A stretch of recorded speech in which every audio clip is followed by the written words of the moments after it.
All systems are nominals. Players, welcome to Devox Arena.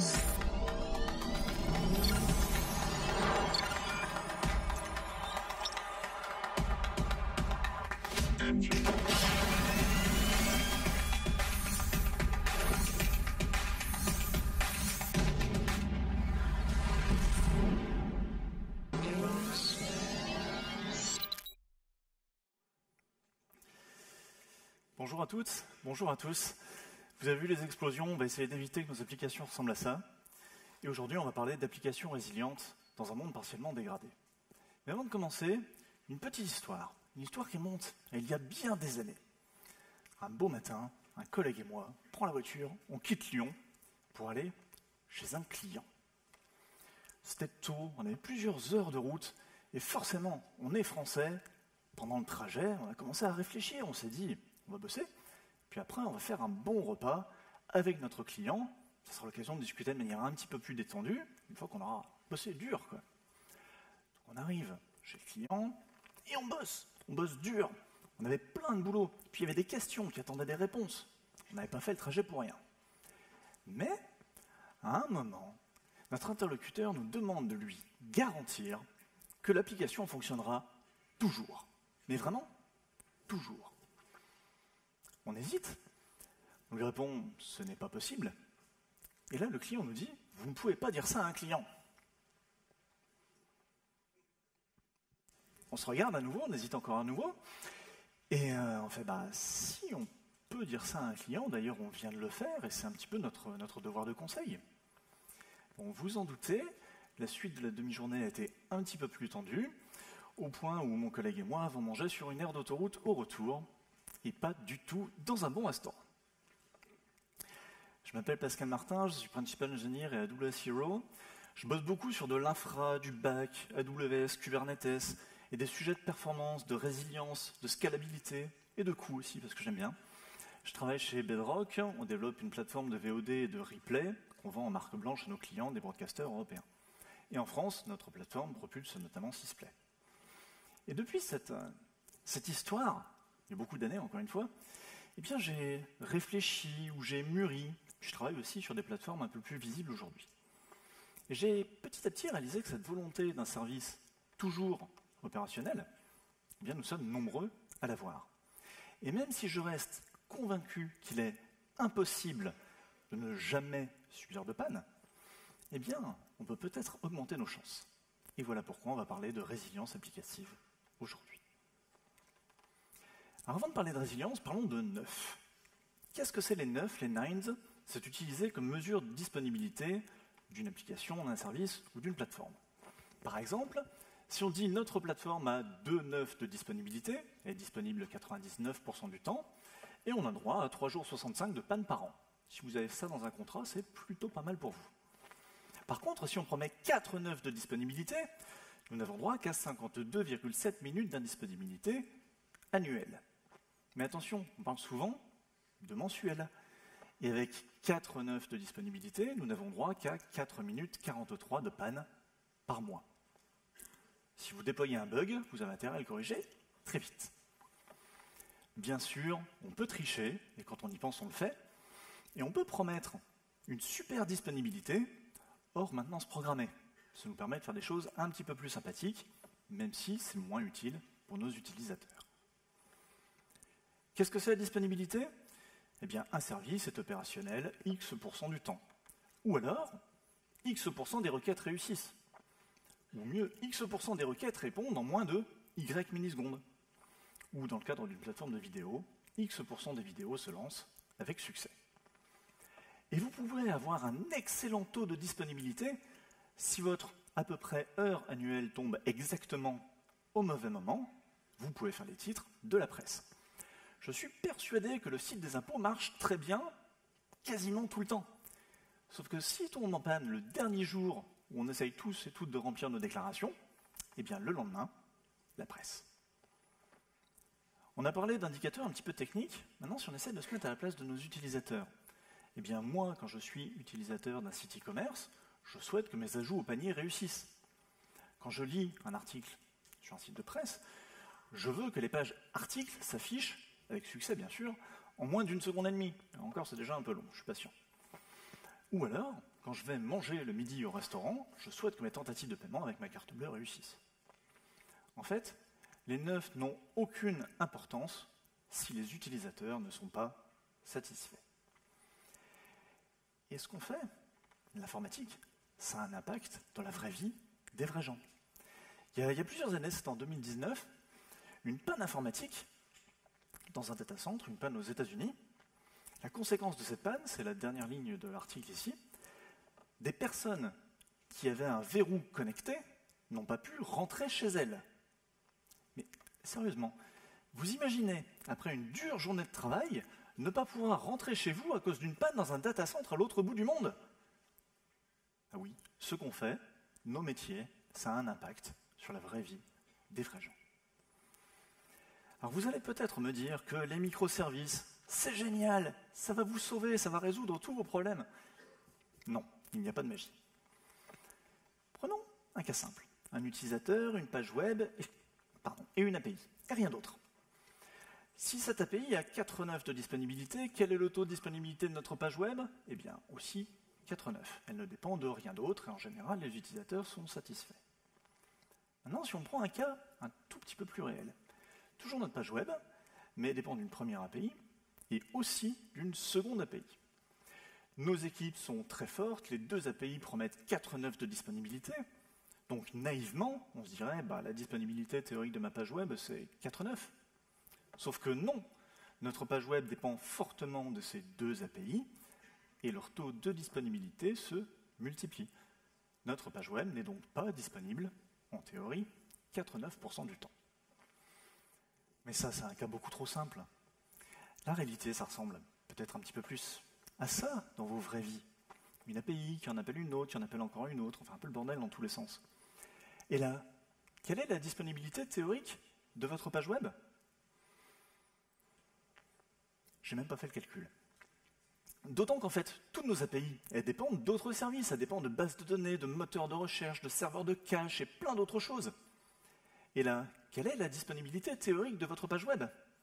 Et attendez, quand on va lire les conditions, les documentations, on voit que Amazon RDS, le service de base de données relationnelle d'Amazon, promettait, je ne sais pas si c'est encore le cas, mais à une époque c'était le cas, 3.9,5 de disponibilité. Autrement dit, si vous utilisez RDS, et je suis dans une configuration avec un failover ici, votre application, qui dépend fortement de sa base de données, ne peut pas avoir 4.9 de disponibilité théorique. Et puis, petit truc fun quand même, le SLA, c'est pas du tout une garantie que ça marche.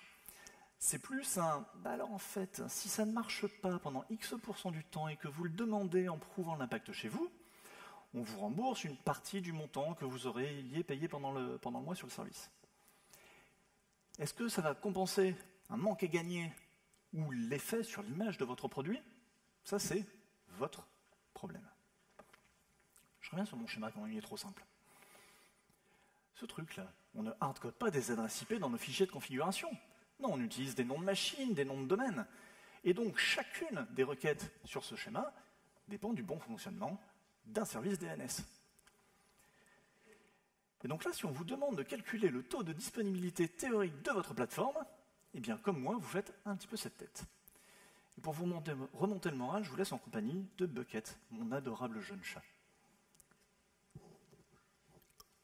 Vous pouvez applaudir Bucket quand même. Hein. Merci. C'est sa 3e apparition sur scène. Elle est adorable. Bref.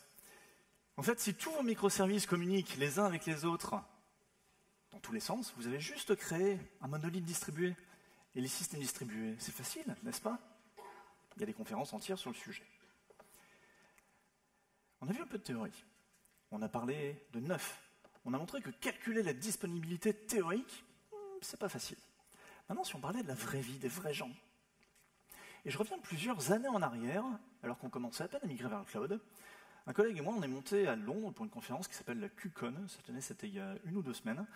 C'est une conf avec des tracks DevOps, Clouds, avec des vrais retours d'expérience de grosses entreprises, pensez Netflix, Airbnb.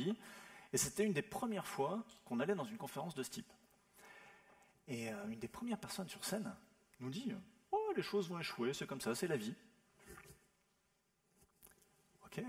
Ok, c'est bizarre, ils ont peut-être des problèmes.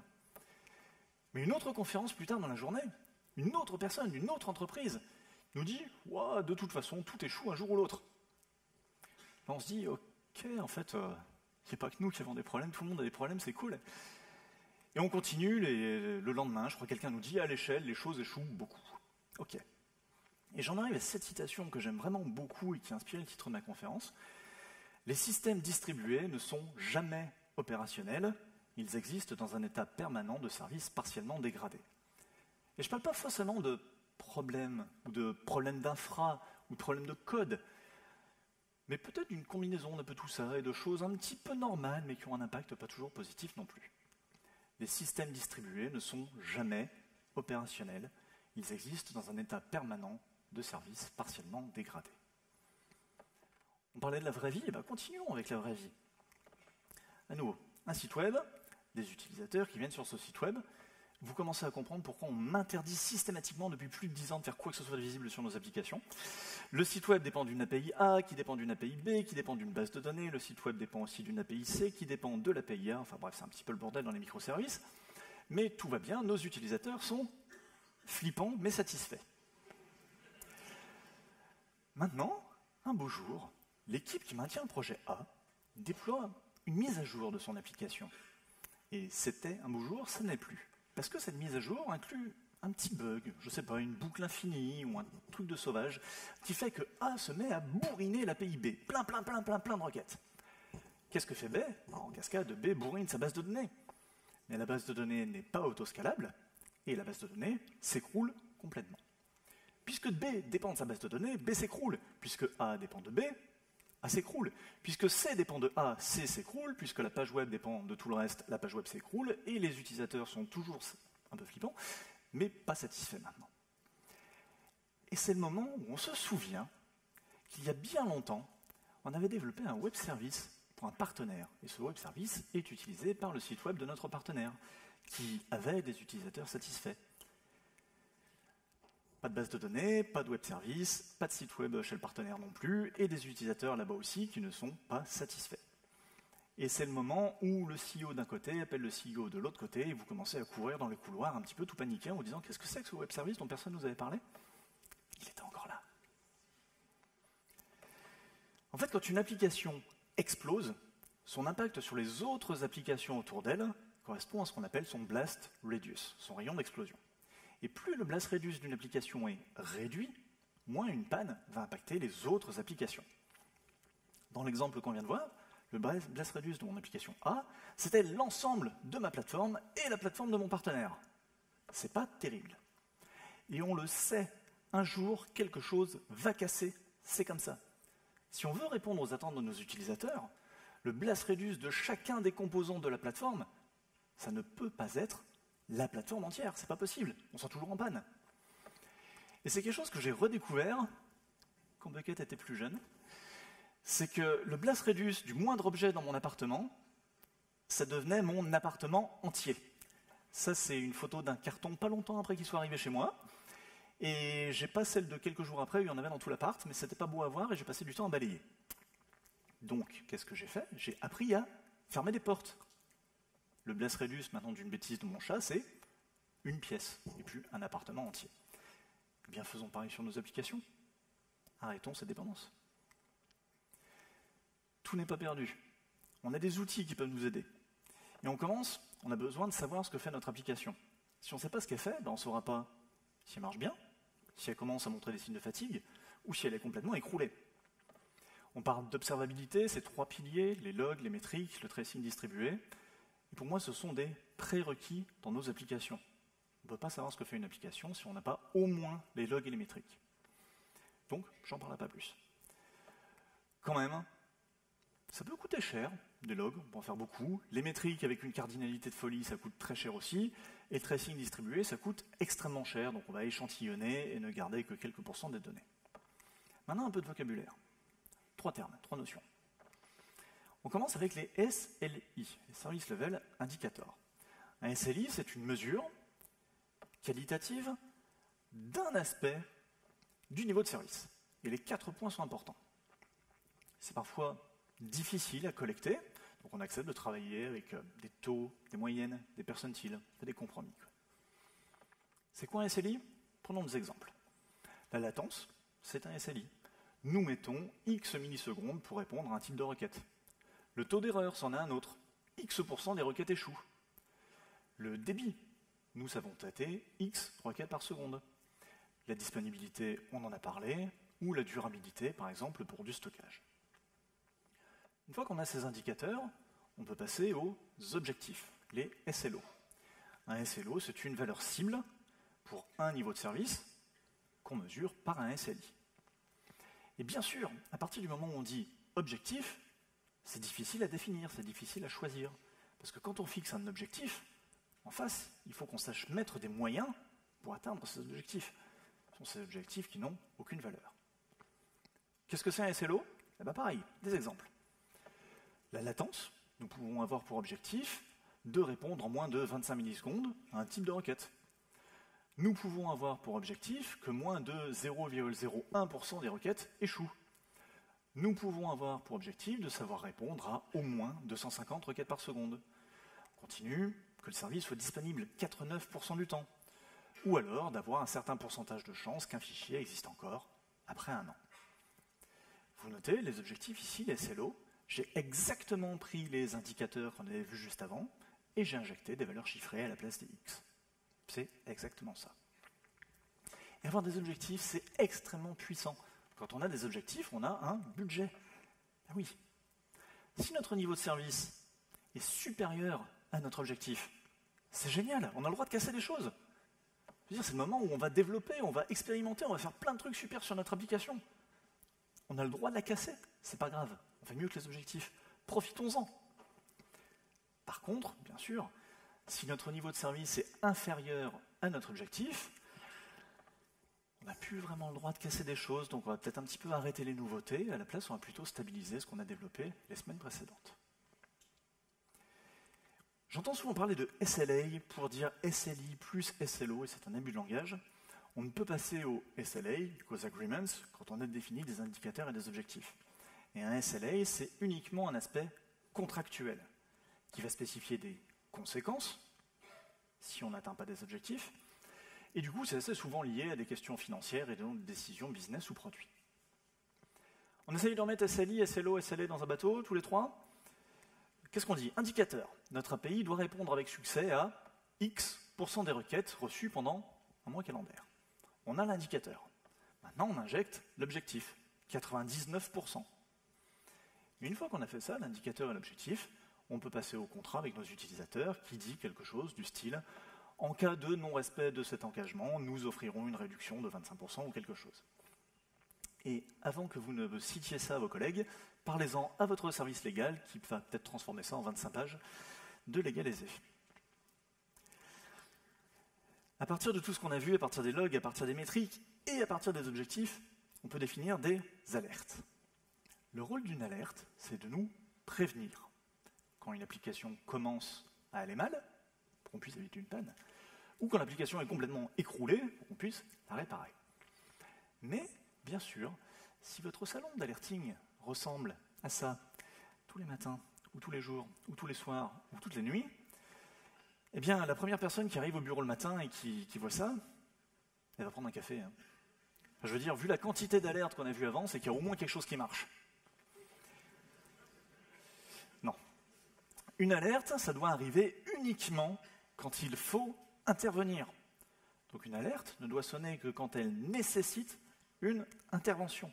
Et l'alerte doit être actionnable. On doit pouvoir faire quelque chose pour corriger le problème. Par exemple, j'héberge mes applications chez AWS. Je les héberge dans la région Paris. Je n'ai pas d'alerte le jour où la région Paris s'écroule. Je ne pourrais rien y faire. Si je n'ai pas prévu un plan de reprise sur activité dans une autre région 6 mois avant, Paris qui est tombé, tant pis, AWS va réparer plus vite que moi qui vais essayer de migrer ailleurs. Je n'ai pas besoin d'une alerte. Je déploie quand même sur mes 3 AZ à Paris, et je n'ai pas d'alerte si une AZ tombe. C'est pour ça qu'il y en a 2 autres. Je n'ai pas besoin d'une alerte quand il y en a une qui s'écroule. Et de toute façon, je ne pourrai rien y faire. J'ai déjà prévu, par contre, j'ai déployé sur les 3. Maintenant, petite question sympa. Admettons, on a deux métriques pour deux applications. L'application A consomme 30% de CPU et l'application B consomme 90% de CPU. Et maintenant, je vous pose deux questions. Laquelle de ces applications est la meilleure? Et surtout, faut-il réveiller une personne d'astreinte pour intervenir?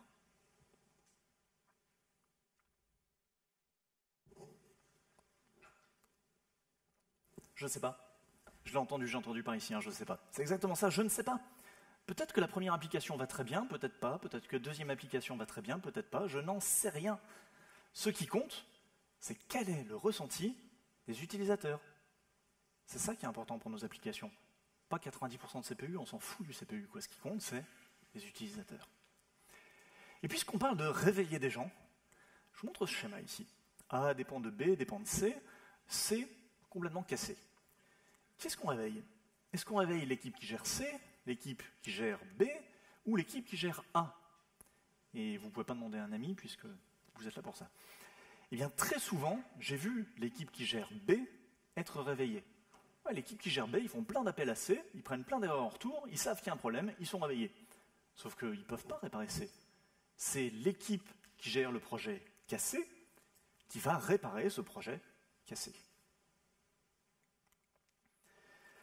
Quelques pistes maintenant pour améliorer la résilience de nos applications. Comment est-ce qu'on peut faire? Eh bien, la première chose, c'est d'être prévoyant. Vous voyez ici une photo d'une machine à café branchée sur un onduleur. Et c'est une photo par mon chef. On a vraiment fait ça. Bon, ok, l'onduleur, il était vieux, il était plus suffisamment capable pour qu'on le branche des machines dessus, donc on a mis la machine à café pour rire, et on a réussi à servir à peu près un demi-café avant qu'il rende l'âme. Mais ça nous a beaucoup fait rire, et on a montré qu'on était prévoyant, au moins dans notre délire. Non, plus sérieusement, ne pas improviser, c'est agir en staging et documenter. C'est suivre la documentation pour agir en production. Ou encore mieux, c'est d'automatiser, par exemple, avec de l'infrastructure as code. Mais ne pas improviser, c'est aussi savoir se poser des questions, et se poser les bonnes questions. Et 3 questions que j'aime beaucoup, c'est qu'est-ce qui va casser? Comment est-ce que ça va casser? Et puis comment est-ce qu'on le sait et comment est-ce qu'on investigue? Et vous noterez que je n'ai pas demandé si ça va casser, parce que je sais que ça va casser un jour ou l'autre. Ça ne sert à rien de poser la question. Quand je parle avec des devs, on parle souvent de timeout. On fait des requêtes vers une API, vers une base de données ou vers quelque chose, et on a un timeout qui est configuré quelque part. Si vous avez un ORM un peu foireux, il configure peut-être 60 secondes de timeout par défaut. En fait, quand un utilisateur fait une requête sur notre application, l'application en cascade fait une requête ailleurs, mettons sur un service distant qui est lent ou qui est cassé, je ne sais pas. L'utilisateur, vous l'avez vu, il est parti.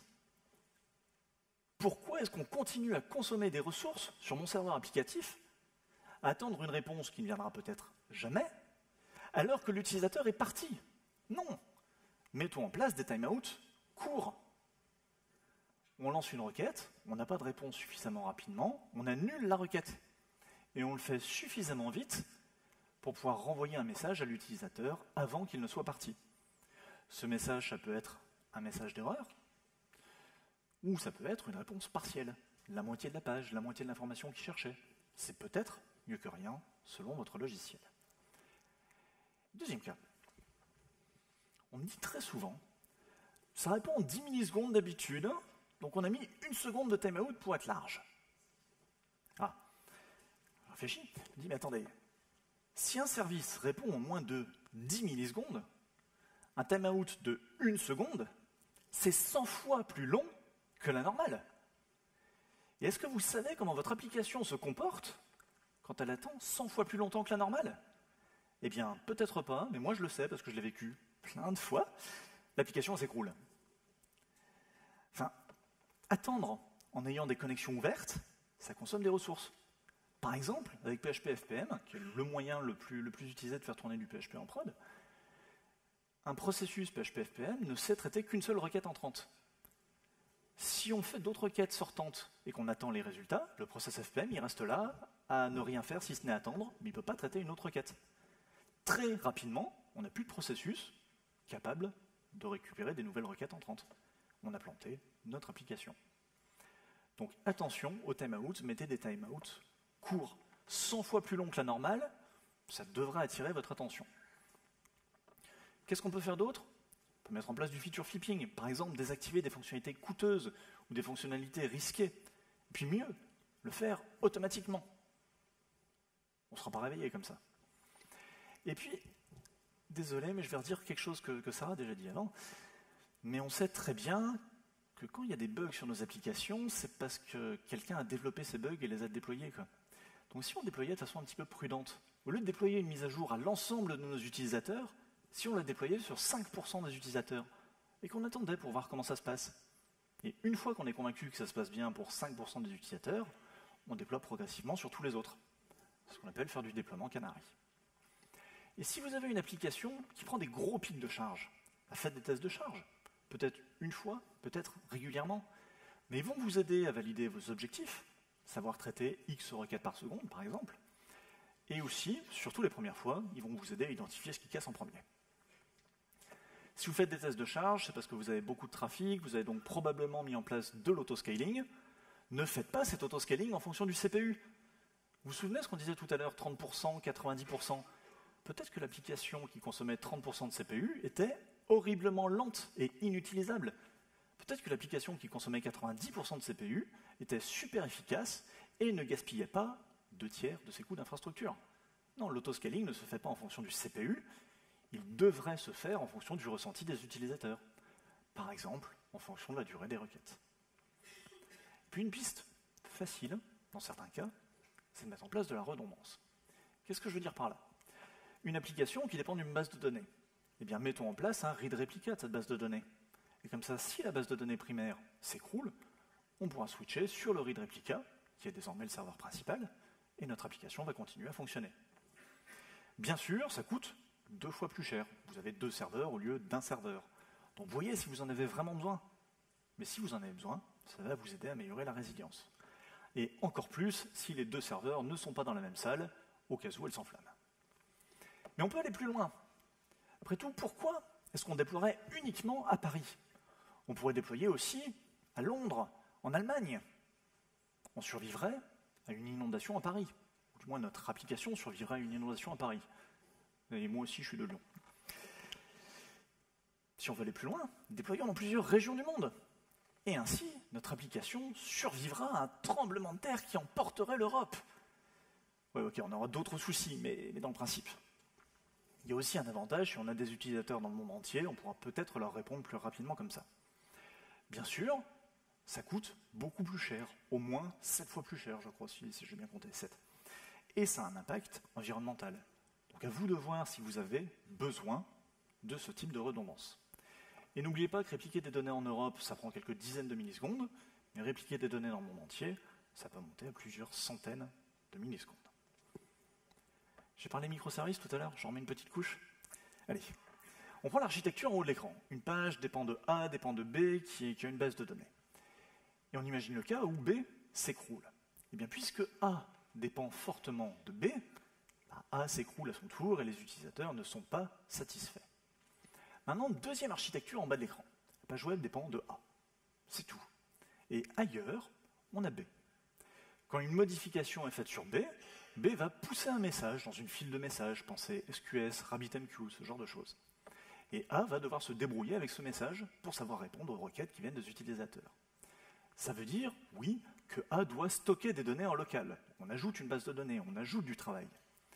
Mais ça veut aussi dire que si B s'écroule, les utilisateurs continuent d'être satisfaits, puisque A est toujours là. Et je ne suis pas le seul à le dire, des microservices sans communication asynchrone reviennent au même qu'écrire une bonne vieille application monolithique.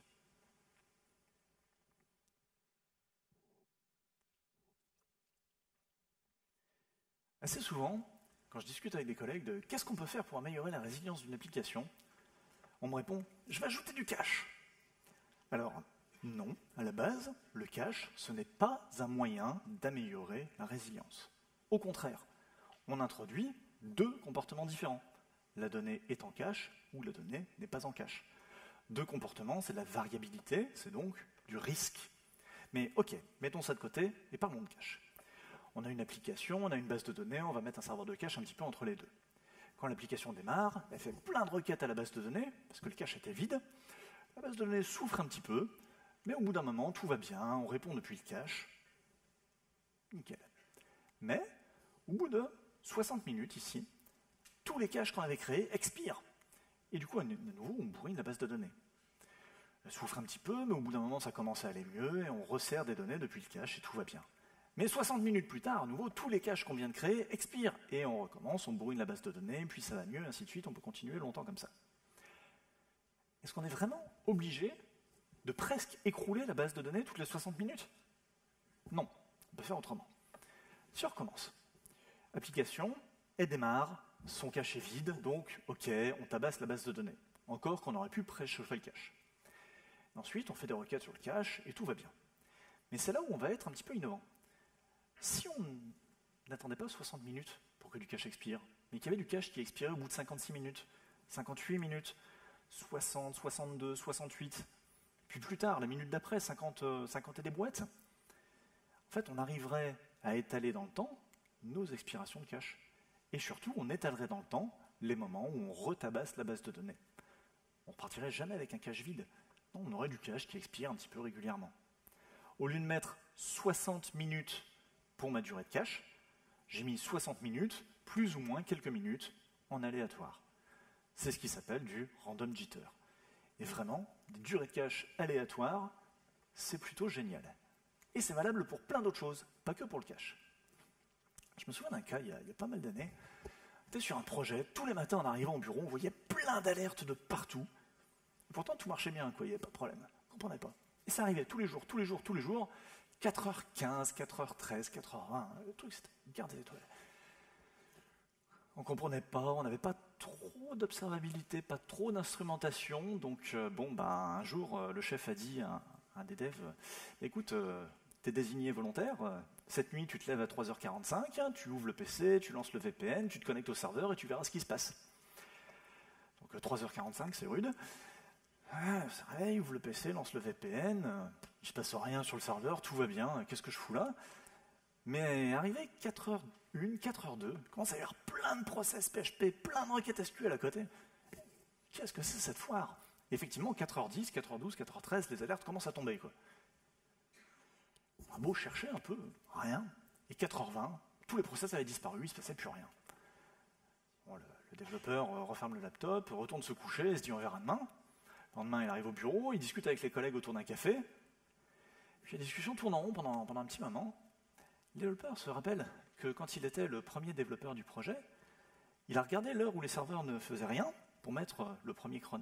Et il l'a mis à 4h du matin. Et tout le monde dans l'équipe, après, a copié-collé la ligne de cron, et tous les crons se sont retrouvés à 4h du matin. Et j'ai plusieurs parts de responsabilité dans cette histoire, donc elle me fait à la fois sourire et un petit peu moins sourire, mais on apprend de ses erreurs.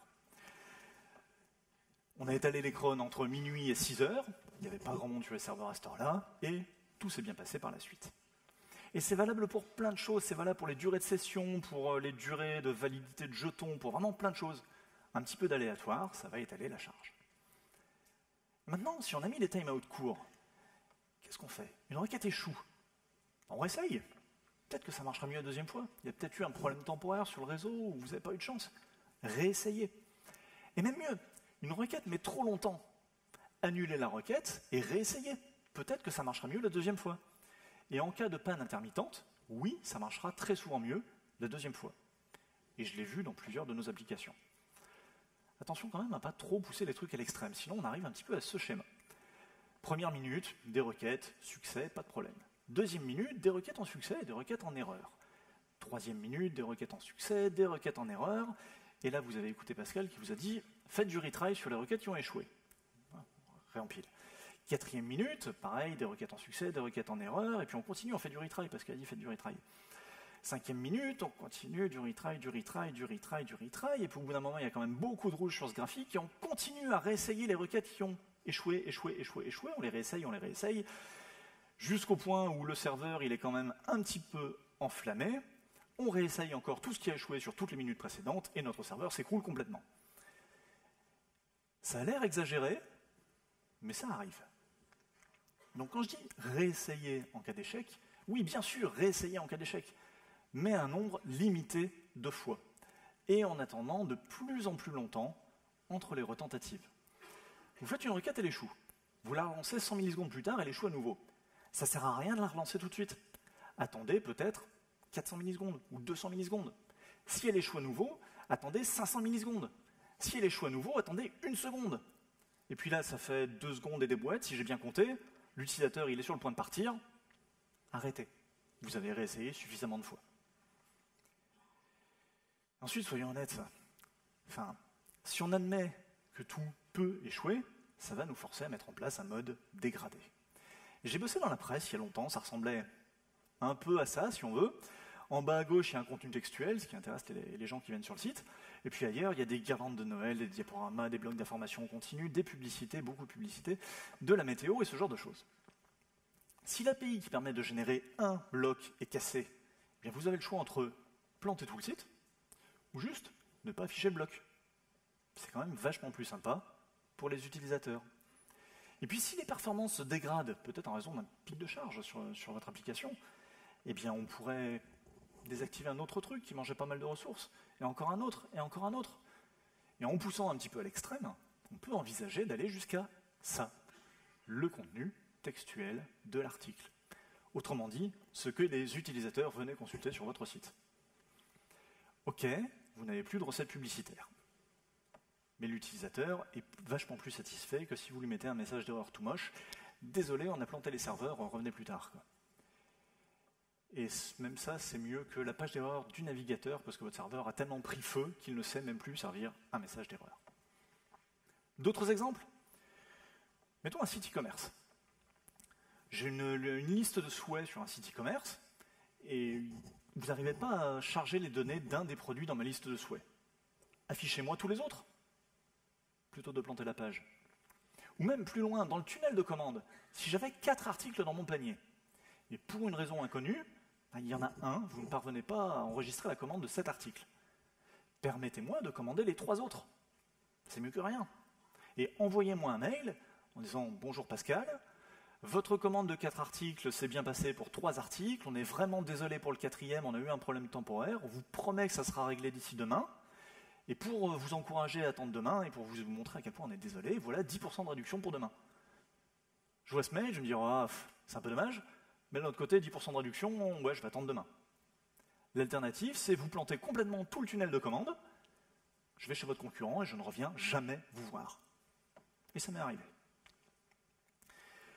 Et puis un grand classique, afficher des données non personnalisées, c'est souvent mieux que de planter complètement. Bien sûr, si vous mettez tout ça en place, demandez-vous quels sont les impacts sur la satisfaction utilisateur, sur les performances business. Et donc, vous allez vous demander comment mesurer ces impacts. Et peut-être mettre en place des indicateurs et des objectifs business. Ce n'est pas réservé à la tech. Et si, courageusement, on essaie d'aller un petit peu plus loin, si on essaie de faire du load shading notamment, qu'est-ce que c'est? Je reprends le schéma que vous commencez à connaître. Donc, page web dépend de A, dépend de B, B a une base de données, et la base de données commence un petit peu à ralentir, on ne sait pas trop pourquoi, mais je parie sur une requête SQL mal écrite. On a le choix entre laisser le serveur s'enflammer et tout planter, ou alors courageusement oser jeter 10% du trafic entrant sur notre plateforme. Complètement, jeter 10% du trafic. Ça va peut-être permettre à la base de données de s'en remettre. Et ça va permettre à 90% des utilisateurs d'être satisfaits. Oui, on aura 10% des utilisateurs qui auront vu un message d'erreur. Mais on aura 90% des utilisateurs qui seront satisfaits. C'est mieux que 0. Et puis difficile de faire une conférence sur la résilience sans parler de chaos engineering. Et en faisant bref, qu'est-ce que c'est le chaos engineering? Eh bien, c'est un état d'esprit où l'on prévoit que tout peut et que tout va casser. En fait, au bout d'un moment, on accepte que plus les plaines sont fréquentes, mieux on les tolère. On a l'habitude que les trucs cassent, donc on a mis en place des mécanismes de protection. Donc amusons-nous, provoquons la fin du monde, cassons des choses dans notre plateforme. Après tout, on a le droit, on fait mieux que nos objectifs. C'est le moment ou jamais. Et l'outil le plus connu, le plus ancien pour ça, c'est un outil qui s'appelle Chaos Monkey, qui avait été développé par Netflix. Il y en a plein d'autres maintenant, vraiment plein d'autres. Le rôle de Chaos Monkey, c'était de tuer des machines virtuelles. Et c'est quelque chose qui se faisait en production. Et au boulot, 100% de nos worker nodes Kubernetes, donc des centaines de machines, sont des instances AWS Spot. Les instances Spot, c'est des machines qui sont moins chères, mais AWS peut les reclaim, les reprendre, à n'importe quel instant, en nous prévenant au maximum 2 minutes en avance. Donc dans le meilleur des cas, on a un message qui nous dit « dans 2 minutes, tu as un serveur qui disparaît ». Quand on a commencé à faire ça, en staging au début, ça ne marchait pas toujours très bien et nos applications clignotaient un petit peu. Puis on a appris, on a amélioré des choses, on a bossé sur les timeouts par exemple, beaucoup. Et maintenant on a des dizaines de serveurs qui disparaissent tous les jours en production. On s'en fout, c'est normal. On ne le voit même plus. On avait un salon Slack où on avait un message qui était posté à chaque fois qu'une instance disparaissait. On n'a plus de message sur ce salon, il ne servait à rien. Et maintenant, le cloud, bon, la QCon au tout début, c'était au moment où on commençait à migrer dans le cloud. Le cloud, c'est génial, c'est élastique, c'est auto-réparable, c'est hautement disponible. Oui, mais tout se paye, y compris l'expertise. Il en faut des fois pas mal, parce que le cloud peut introduire une certaine complexité. Et puis souvenez-vous, les SLA ne sont pas toujours adaptés à vos besoins. Je ne sais pas, mais quand je vais au bureau le matin, je me demande c'est quoi notre objectif. Ben, mon objectif, c'est pas de coder une API. C'est pas non plus de configurer des serveurs. C'est pas non plus de déployer une application. Non, mon objectif et l'objectif de mes collègues, c'est de fournir un service à nos utilisateurs. Donc si on essayait, Ops, Dev, DevOps, collègues du produit, de la finance, du business, si on essayait de tendre un petit peu vers un seul métier et de contribuer tous à la même plateforme, elle marcherait peut-être beaucoup mieux. Et je suis en conférence, donc je ne peux pas résister, je n'en peux plus du Conference Driven Development. C'est horrible. Donc s'il vous plaît, utilisez des technologies ennuyeuses. Oui, MySQL, c'est pas hype, c'est pas à la mode, c'est pas peu importe. Mais à 3h du mat, quand le truc va se casser la gueule, il vaut mieux un MySQL que tout le monde connaît et pour lequel il y a beaucoup d'aide, que le dernier truc à la mode, que vous ne connaissez pas, pour lequel il n'y a pas de doc, et pour lequel il n'y a pas non plus de réponse sur Stack Overflow. Vous avez le droit d'utiliser des technologies excitantes et elles peuvent vous apporter de la valeur, mais choisissez-les judicieusement, quand elles apportent de la valeur, et vous n'avez pas besoin d'avoir que des technologies nouvelles et excitantes. En avoir sur certains trucs, c'est intéressant, en avoir partout, c'est peut-être vous exposer à des problèmes dans le futur. Et ces problèmes vont arriver. Même avec des efforts incroyables, il n'est pas possible de garantir que tout fonctionnera toujours. Un incident, ça va arriver. Et quand ça arrive, communiquez. Communiquez en interne, entre collègues, communiquez avec vos utilisateurs, avec vos clients. Ils vous pardonneront bien mieux. Prenez soin de vous aussi. Un incident, c'est une situation de stress, et la fatigue, ça n'arrange pas les choses. On lance n'importe quoi comme commande SQL sans closeware quand on est fatigué. Donc, quand vous avez un incident, mettez de la moitié de l'équipe sur l'incident, et toutes les heures, sortez une personne et remplacez-la par une personne qui s'est reposée. Faites un roulement. Les gens vont arriver avec de l'énergie et des nouvelles idées. Ne paniquez pas, bien sûr, en cas d'incident, c'est facile à dire, je suis désolé. Continuez à bosser comme vous le faites d'habitude, notamment si vous avez l'habitude de bosser en pair, c'est le bon moment pour bosser en pair. Relisez les commandes, ça évite d'oublier des closeware. Et puis une fois l'incident terminé, dressez un post-mortem. Qu'est-ce qui a marché? Qu'est-ce qui n'a pas marché? Ça va vous aider à éviter de reproduire cet incident dans le futur, et ça va aussi vous aider pour tous les autres incidents, parce que vous en aurez d'autres. Et donc en conclusion, eh bien nous avons du boulot. Et aussi à nous de trouver un juste milieu entre l'effort à fournir et le besoin de résilience de nos plateformes. Et c'est le moment où je réalise que je n'ai pas dit ce qu'est la résilience. Eh bien la résilience, c'est l'histoire de la panne qui n'est pas arrivée. Et je vous réaffiche cette citation parce que vraiment je l'aime beaucoup. Les systèmes distribués ne sont jamais opérationnels. Ils existent dans un état permanent de service partiellement dégradé. À nous de faire en sorte qu'un problème sur un des composants de notre plateforme ne se traduise pas par une plateforme entièrement cassée qui ne répond plus aux attentes de nos utilisateurs. Je m'appelle Pascal Martin, j'ai pendant longtemps été développeur avec PHP et son écosystème, j'étais lead DevOps, je suis désormais principal engineer chez Bedrock, je suis aussi AWS Hero. Vous avez mes infos de contact à l'écran, et si vous voulez discuter, vous êtes les bienvenus, vous pouvez me retrouver ici en bas pendant quelques minutes, et ensuite dans l'espace de pause là-bas. Merci beaucoup.